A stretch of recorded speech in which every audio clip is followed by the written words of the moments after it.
Thursday. What is going on? What is going on? So, I want to clear up a quick discrepancy that I had on yesterday in reference to Mr. Kenneth Tucker. Mr. Kenneth Tucker is not 64. He's not 67. Mr. Kenneth Tucker is actually 65 years old and is going to turn 66 years of age later this year. So, I wanted to clear up that quick discrepancy. So, I apologize. So, moving on to something that's interesting that could potentially involve a state that you or I live in. New York City is in the midst of having a runoff election for their mayor. They're doing their Democratic primary. What they're utilizing is something that has already been accepted in Maine, as well as Australia and New Zealand, which is called ranked choice voting. So what is ranked choice voting? So what ranked choice voting is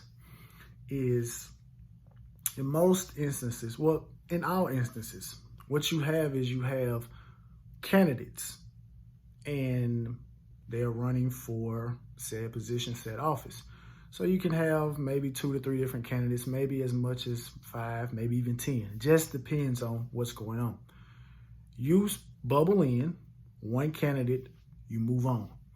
But in ranked choice voting, what ends up happening is you vote for a primary, a second, third, fourth, fifth, all the way down to 10th if you have 10th, or all the way down to second if you just have 2 candidates.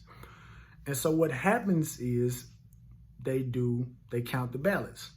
So if it's a scenario where the winner does not have 50% of the votes, which is the majority, what's going to happen is the voter that has the lowest amount of votes, whoever voted for that person as their primary, that person is not included in the second round.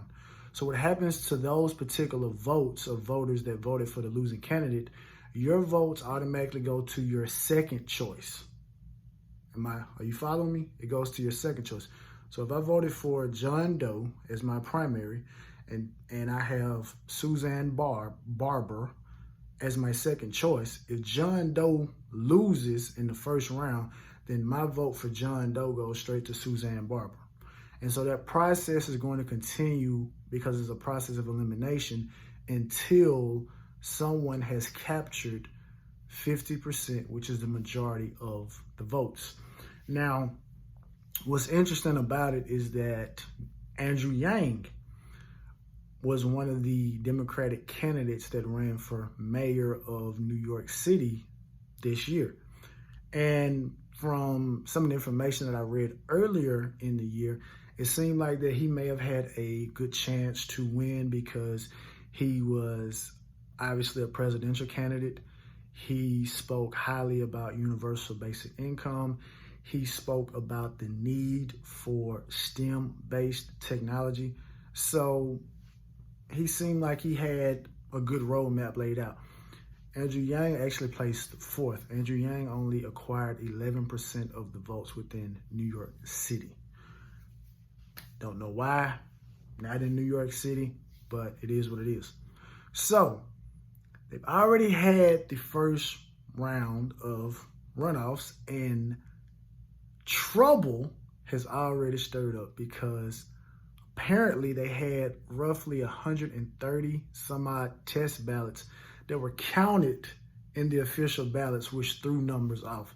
So when I last read, they were recounting votes because there was a candidate that had a tremendous lead over the second and third place candidate. But after that election counting process, his tremendous lead shrank tremendously. And they found out why. So I think it's interesting. Because I feel like what it does as a voter in this republic that we're in is that it challenges you to understand each and every candidate that you're voting for, in which I think that makes a more educated voter. I'm not a huge proponent of voting, but I'm a huge proponent of understanding what it is you're voting for, every single thing that you're voting for. So while you may have a primary candidate, and if we're just speaking about, a particular party and they're in the runoff, then obviously you need to learn about each and every particular candidate. Obviously, if it goes to, if it made it to the presidential situation or whatever like that, so be it. But it forces you, in my opinion, to understand really what's going on. So I think it's interesting just for that particular aspect. Now, some of the detractors say that what could transpire is you can have lame duck candidates that are backed, financed by a particular party. So they have their primary candidate, which they're pushing money to, and then they also have maybe 1, 2, maybe even 3 minority candidates that they understand that this system is going to be a process of elimination. So as it goes, regardless, one of their candidates is going to win. But if their lower ranked candidate doesn't win, then they know that those votes automatically going to go to maybe another candidate that they have. So that's one of the biggest things that people say is an issue with ranked choice voting, because it's ripe for corruption, and they're using the situation in New York as a reason to say, hey, look what's going on over here. Now, Maine, like I said, has already implemented it.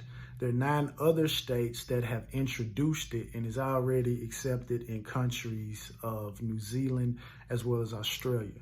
So it will be something to keep an eye on, because they will be having bills that are introduced that are going to solely focus on should ranked choice voting be something that is implemented within particular states. So just keep a lookout on that. Like I said, there are 9 other states that have introduced it to see whether or not that's something that they want to do. So moving on, there seems to be a little rift, a little tiff in the White House with the Vice President Harris. Allegedly, some of her current as well as former colleagues are stating that they feel that they are being mistreated. There was one one piece that I saw that a person that was a big donor to her campaign when she was running for president tried to get in touch with her, and her secretary didn't reach back out to set up a meeting with Ms. Harris or Ms. Harris. So there seems to be a little tension. Some people are screaming conspiracy theory about certain things, but Simone Sanders spoke out and stated that these are lies. Basically, this is slander. This isn't true. And for those who don't know Simone Sanders, which I just learned about who Simone Sanders was probably earlier this year, to the average person, a person that hasn't studied or knew about Simone Sanders, we were introduced to Simone Sanders because at a Biden rally, there was a twerp, as they call it, a twerp that ran on stage, and not security, but Simone Sanders ran over to the twerp and made sure that they didn't touch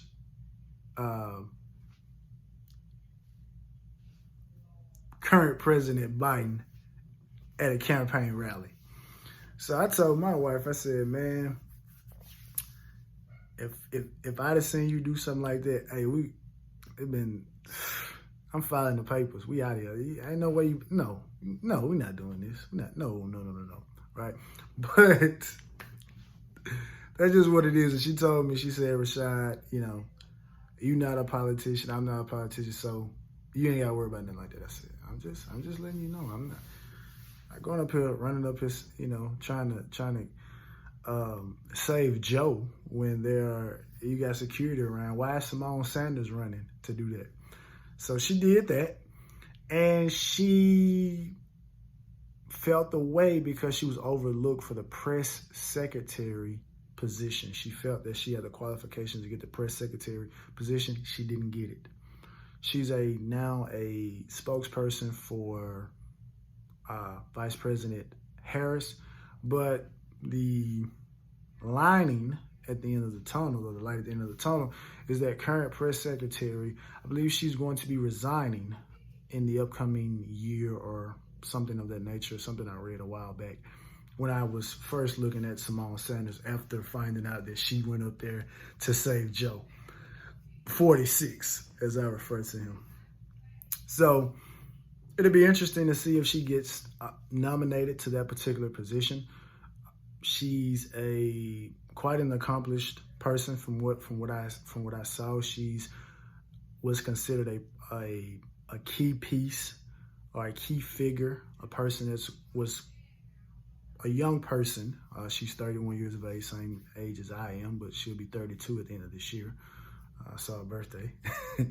But she's considered an aspiring politician. So her, as well as her significant other, I believe that he's in the D.C. area. I'm not quite sure of what his position is over there, but they're into politics, right? So she, at this particular age, she has looked at her position as being a spokesperson for VP Harris as a step in the right direction for women of color. So who knows? We could be looking at Simone Sanders in the next couple of years as being a person that may be in the running for president. Obviously, like I said, she may have the shoe in to be the press secretary. So there's just something to keep a lookout on, right? So that's Simone Sanders. And what do you guys think about ranked choice voting? Do y'all think that it is something that would be interesting, or do you like the current system? Because one of the things that they're looking to do is they're trying to find alternatives to the current system.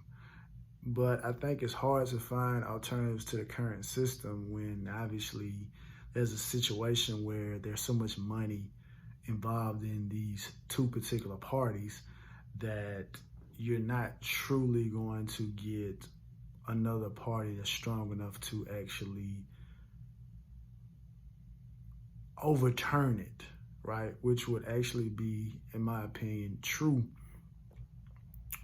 change to what's going on here. So that's that. But anyway, we'll get back to y'all. I said I was going to record the pod. I'm not going to release it today. It'll be out sometime tomorrow about the uptick in African-American parents homeschooling their children and my thoughts on what it could potentially do in the future. So just be on the lookout for that. I'm going to release it on my YouTube channel, which is Paradigm 132. So if you're not subscribed, go over there and subscribe. I have a couple of episodes of my podcast. I have some reruns of some videos that I've already recorded. So building some content over there. So just go check it out. So we'll see y'all tomorrow. Peace.